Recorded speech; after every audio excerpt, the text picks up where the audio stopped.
MP study YouTube channel में आपका स्वागत है। पीएनएसटी की एक फिजिक्स की टेस्ट सीरीज या टॉपिक वाइज एक जो नॉलेज वाली जो सीरीज चल रही है, इसमें आज एक विशेष टॉपिक लेकर के आए हैं और टॉपिक का नाम है अभिकेंद्री बल यानी सेंट्रीपेटल फोर्स। ठीक है, यहाँ पर मैं एक छोटा सा न्यूमेरिकल भी लूँगा, लेकिन सबसे पहले इसके बेसिक कॉन्सेप्ट को समझने की कोशिश करते हैं। जब कोई भी बॉडी सर्कुलर मोशन करती है या वृत्ताकार पथ में गति करती है तो उसका जो रेखीय वेग v होता है और उसका कोणीय वेग जो होता है, कोणीय वेग मैं आपको बता दूं, कोणीय वेग जो होता है वो होता है ओमेगा। ठीक है, तो ओमेगा को कुछ इस प्रकार से लिखा जाता है, omega is equal to delta theta upon delta T.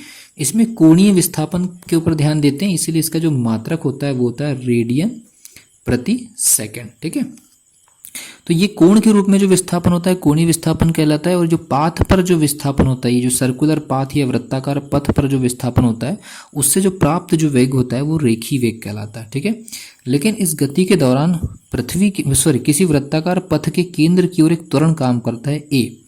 वो जो त्वरण काम करता है ए, उसी के कारण पे एक बल काम करता है एफ अंदर की तरफ। उसी बल को क्या कहते हैं? अभिकेंद्री बल।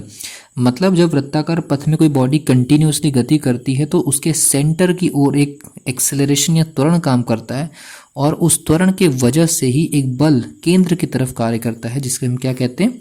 अभिकेंद्री बल। अब सबसे पहली चीज हम उस त्वरण की बात करते हैं। उसकी जो वैल्यू होती है A is equal to omega square R, जहां पर आर क्या है? उस वृत्ताकार पथ की त्रिज्या। ठीक है, तो A is equal to omega square R. उसका दूसरा जो मान होता है v इंटू ओमेगा, उसका तीसरा जो मान होता है वो होता है v स्क्वायर अपॉन आर।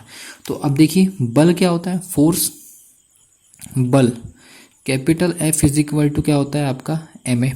तो फोर्स का हमारे पास फॉर्मूला आ गया, m की जगह m v स्क्वायर आर, या m v ओमेगा, या m v square by are.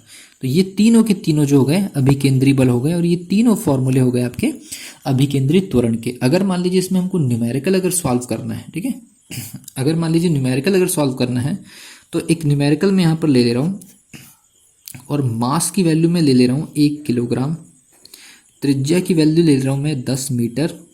ठीक है, त्रिज्या की वैल्यू मैं 10 मीटर ले रहा हूँ, मास की मैंने वैल्यू ले लिया। ठीक है, और मान लीजिए कि ओमेगा की वैल्यू दे दिया 2 रेडियन पर सेकेंड।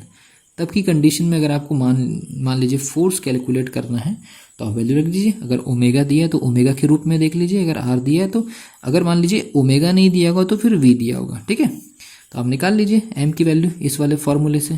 हो जाएगा आपका एम की वैल्यू 1 है, ओमेगा की वैल्यू कितनी है 2, उसका स्क्वायर, और आर की वैल्यू कितनी है 10। बस आपको याद रखना है जब कैलकुलेशन कर रहे होंगे तो एसआई इकाई का विशेष ख्याल रखेंगे। ठीक है, तो ये हो जाएगा आपका 40 न्यूटन का।